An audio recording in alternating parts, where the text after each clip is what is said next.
A ja teraz chciałam zaprosić na scenę Marka Suchockiego z Autodesk, z firmy Autodesk. Marek pełni funkcję Head of Industry Association Strategy i jest naszym serdecznym kolegą z Building Smart International. Zapraszam, Marku. Dziękuję, Mania, szczególnie za zaproszenie na tą wstępną konferencję.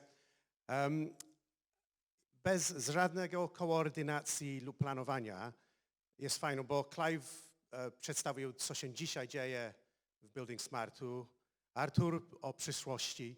To ja może opowiem, skąd to się wszystko zjawiło i też dam trochę szczegółów o IFC 4.3 i też jak moja firma Autodesk współpracuje z Building Smartem i z openBIM-em. Zamówienie z Anią wczoraj, ja zacznę po polsku, ale przerzucę się do angielskiego, bo dla mnie jest to o wiele łatwiej. To tylko zacznę, kto ja jestem. Żyję w Wielkiej Brytanii. Mam zaszczyt być fellow 3 instytutów profesjonalnych. Jestem również Chartered Engineer i Chartered IT Professional. Mam dużą rolę w rozwoju BIM-u w Wielkiej Brytanii i również na cały świat. Jestem członkiem British Standards B555 Technical Committee na Construction, Design, Modeling and Data Exchange. Ta grupa przygotowała dużo standardów dla British UK BIM Initiative i BS 1192, który wtedy było na PAS 1192. Niektórzy może to wiedzą o tych standardów. I to dzisiaj są ISO 19650. To ja byłem członkiem przygotowaniu tych standardów. Jestem wiceprezydentem The Technology Group in NEMA, co kiedyś się nazywało UK BIM Alliance. Jestem reprezentantem dla British Standards do CEN European Standards na Common Data Environment i również BIM in Infrastructure. I skończę na trochę umowę o co się dzieje tam. I w końcu jestem długoletni członkiem Building Smart International i Building Smart UK and Ireland. Jestem Steering Committee member w UK and Ireland i jestem na Infrastructure Room Steering Committee i dalej trochę dam informacji później. I z tym przerzucę się do angielskiego. So apologies to people who don't know English very well. And because I'm from Autodesk, I'm obliged to share a safe harbor statement because some of the things I'm going to show you are in constant development, so I don't want anybody to make a buying decision based on what you're going to see. So I'm going to start with looking at the terminology of openBIM. I was part of a working group within Building Smart about 5 or 6 years ago where we wanted to codify exactly what does openBIM constitute, because in some respects it was being abused by many parties for their own personal or commercial gains. So we said, what are the actual real principles? So I will let you read them, but fundamentally what we agreed is that interoperability is a core need within our industry. If we can't share information, then frankly we're always having to recreate data between different actors, and we have loss of information. And I'll go to the last one, which is when we talk about sustainability is safeguarded by long-term interoperable data. We're not talking there about environmental sustainability.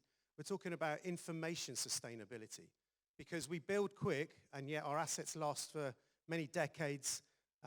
Infrastructure can last for over 100 years. So if we can retain information for the operational phase of built assets, then it's really vital because that information gets reused and helps going forward. And yet today, I think most of you will recognize that the way we manage our built assets is terrible, because we have drawings that might be stuck in a set of drawers or can't be found, and we don't maintain that information in the operational phase of our assets. So if we can secure flexible open data to maintain that information more effectively, that's a good thing. So let's move forward and talk about the past. So where did we come from? Now, I'm very pleased to say that Autodesk actually kind of kicked off the concept of openBIM today. We released a thing called DXF back in 1988. And I would probably argue that DXF, Drawing Exchange Format, is still the most commonly used method for sharing CAD information because it's supported in a plethora of solutions going back over sort of 40 years. So we already understood that it's not all about us. We do need to work with other software providers and maintain that longevity of information. Move forward 6 years. Autodesk in 1994 established what was called the Industry Alliance for Interoperability. They invited 20 other software vendors to work together on coming up with open exchange formats. A couple of years, and actually in 1997, they released IFC1. Sorry, just go back one slide. In 96, the Industry Alliance for Interoperability became the International Alliance for Interoperability because those original 20 vendors said, no, anybody can join. So basically it was please, if you're interested in working on this, come together and we work as a club. And Autodesk, by the way, gave away management. It was not our bag. We just wanted to make this work. 1999, we got IFC2 came out, and I've just shared a little picture that we had a platinum partner certificate that we supported the IFC standards. And because the International Alliance for Interoperability is difficult for a native English speaker to say, the very sensible decision to change the name to Building Smart was taken in 2005. So what we know today as Building Smart used to be the IAI, and also it reflected that the focus of the IFC data model was mainly to do with vertical construction, so buildings. Move forward a year and IFC 2x3 came out. Today, that is still the most commonly used version of IFC, supported in, again, many, many products. IFC 4 came out in 2013. ISO 16739, which we are currently in the process of updating again for IFC 4 was done in 2013. Around this time, people like myself, who are civil engineers, we recognize that we don't like buildings because they're very easy. I like linear construction. So we set up the infrastructure room to look at how can we leverage open standards for civil engineering. And in 2018, we released the first IFC for infrastructure, 4.1, which was alignment. Literally the center of a road, the curbside, anything that you can track in a linear pattern. And we as engineers, we often reference information as line and offset. So 100 meters down the road, 2.7 meters to the left, there'll be a street sign. That's how we reference those.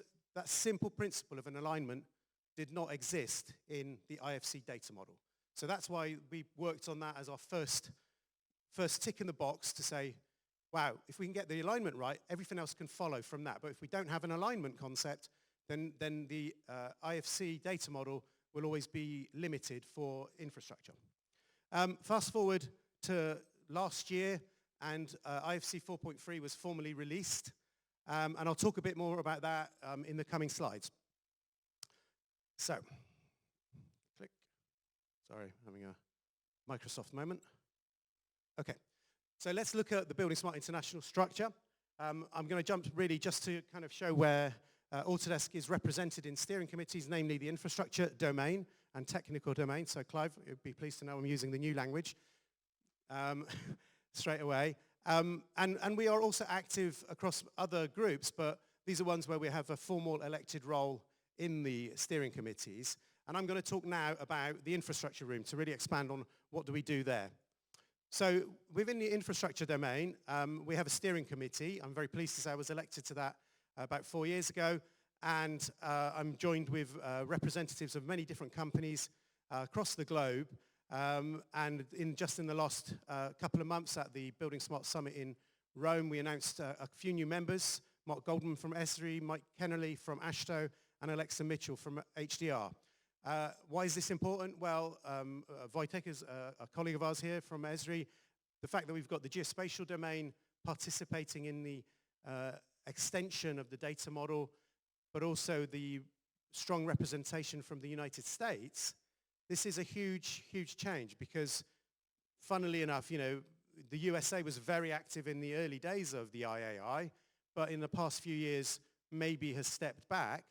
But the reason AASHTO and HDR are there is in the US in the past decade, we've had significant failures in infrastructure, namely bridges collapsing.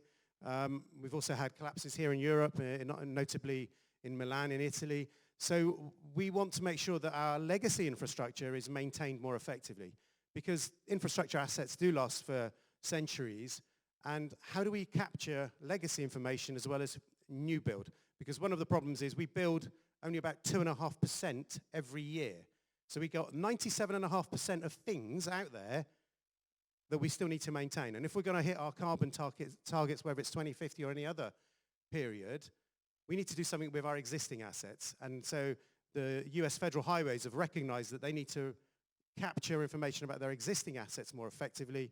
And for them, IFC is the natural approach to do it, because it's consistent, it's open, and it will give them much better records than they have held today. And Clive, you mentioned that Finland has created their own IFC mandate. They've been really strong in the past using Land XML, another open standard I'll mention briefly later, but they're also now drifting towards IFC. Trafikverket in Sweden are doing this as well. And I'll come to SBB in a minute, but Swiss Rail are saying that they want their projects to, in future, be delivered using IFC so that they can start maintaining more effective records.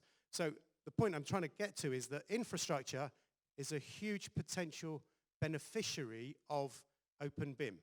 Because if we can capture our project data consistently, then those assets that we as taxpayers fund can be maintained more effectively moving forward.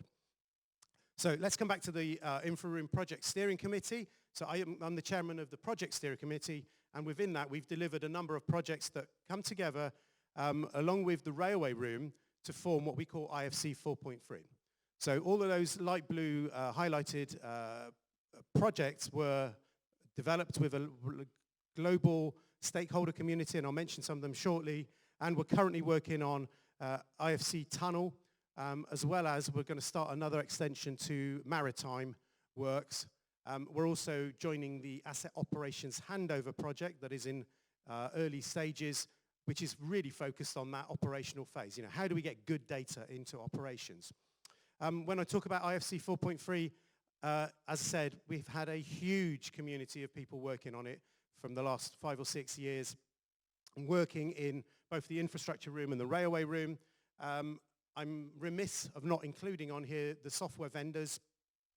So Autodesk was one of about 20 companies working to support the interest from the clients. So the use cases that Arturo referred to for the UCM toolkit were being developed by clients saying, we want to do design to construction handover, or construction to operation, or give me better utility data handover to designers. So all of the use cases were provided by the stakeholders you see here, but then it was down to the software vendors to do tests and trials to come up with what would be a consistently accurate data model. And just one quick comment on this, it is very hard to get consistency internationally on infrastructure. Anyone here who may be an engineer here, the way we design roads in the United Kingdom is mathematically different to how it's designed in other countries. And if we have anybody here from Italy, they have completely crazy different spirals and tangents that mean that they do it differently. And also, strangely enough, Transport for New South Wales does it differently to the rest of the world and the rest of Australia. So, we have to come up with something that can be used across international domains. And that's probably where IDS is going to help, because we will allow some flexibility in how we define data handover obligations. But safe to say, IFC 4.3 was developed with a large community of actors. Right, so I'm going to now finish off just briefly telling you about what do we offer from Autodesk, because many people use our software, and there is probably miscommunication about what we do or don't support with IFC. But I want to give you confidence that you can use IFC on projects today within our software as well as that of many other companies, because it's ready, it's been certified in many cases, or it's in progress. So let's look at what we already do. So IFC 2x3 is supported in a whole range of Autodesk solutions. I'm not going to call them out. If you know the software logo, then you know that software. IFC 4, particularly from the Revit family, is certified. We're actually the only company, I think, that has certification for architectural, structural, and MEP handover. We did deliver an IFC 4.1 import and export support. That's now been deprecated with IFC 4.3. We have got BCF support in our Autodesk Construction Cloud tools, and we have done some proof of concepts on BSDD. So they don't exist as a thing you can use today, but we proved that we can actually do BSDD connection.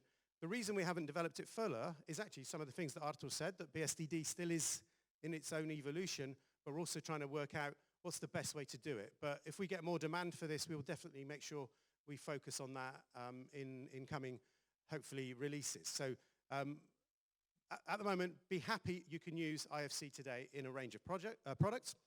But, and this is my it's not all about building smart story, there are many other open formats out there, and because we have nearly 200 products, we have to support other open schemas in solutions. So geospatial data from OGC, we support their formats in a number of tools. E57, this is point clouds, chmury punktów, we support that in a whole range of products.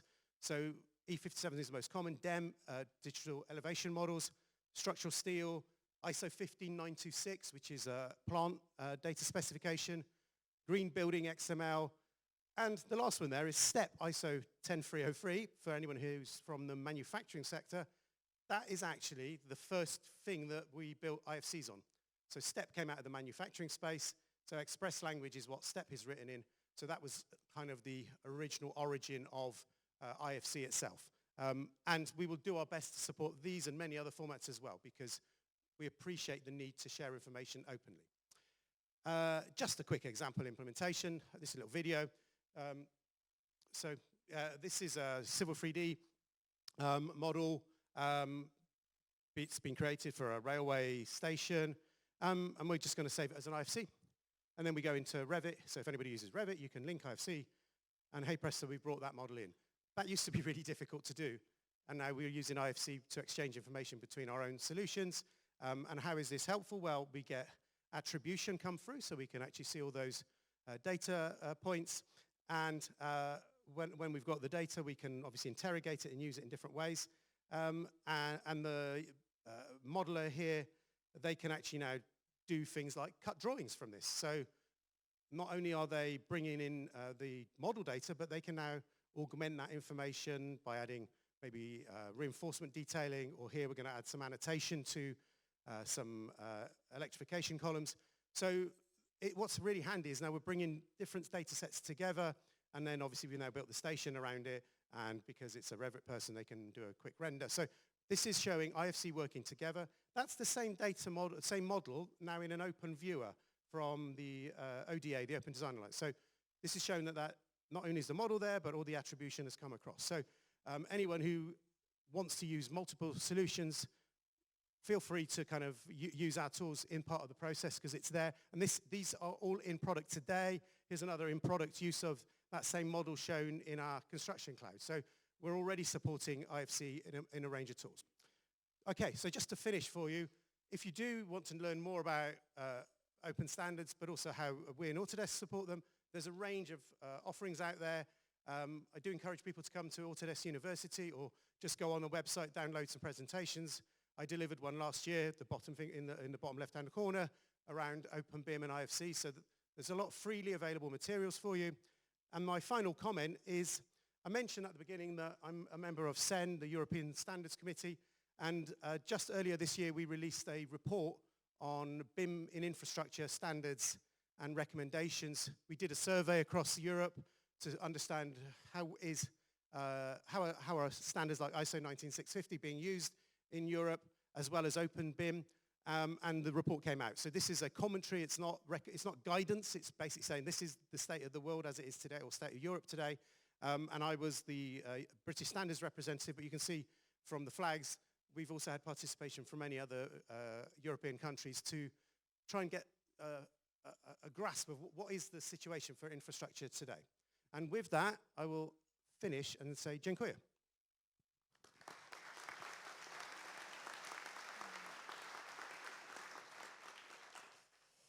Mam pytanko od Jurka. Jak odpowiedziałby Pan na stwierdzenie, że IFC nie działa? Zaraz, może powtórzę. Jak odpowiedziałby Pan na stwierdzenie, że IFC nie działa, AFC nie działa?